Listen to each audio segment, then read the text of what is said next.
এই বছর আর তোমাদের সাথে শ্বশুরবাড়ির বাগানের লং ভিডিও শেয়ার করা হয়নি, বা ছোট ভিডিও আমি সেরকম কিছু করতে পারিনি, কারণ এই বছর থাকাটাই সেভাবে হয়নি। এদিক ওদিক যাওয়া সেইভাবে, মানে যখন সব ফুল ফুটেছে ওইভাবে যাওয়া হয়নি, তাই জন্য বড় ভিডিও করা হয়নি। তাও ছোটোখাটো কিছু ক্লিপ আমি নিয়ে রেখেছিলাম, ওগুলোই আজ তোমাদের দেখালাম। তো আজকে আমি পাতুরি বানাচ্ছিলাম, কিন্তু সেটা ভেটকি মাছের নয়, কাতলা মাছেরই। প্রথমবার ট্রাই করছিলাম, তাই জন্য ভাবলাম না কাতলা মাছ দিয়ে ট্রাই করি।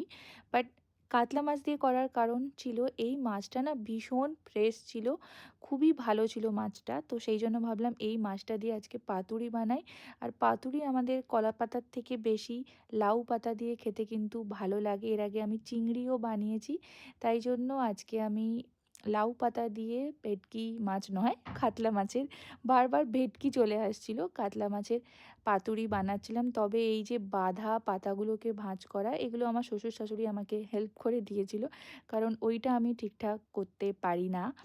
তারপরে এই ছিল আজকের মেনু।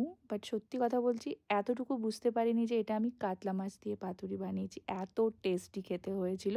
ঋষি ছিল না, ইচ্ছে আছে ওকে একবার এই মাছের করে খাওয়ানোর। তো দ্যাটস ইট।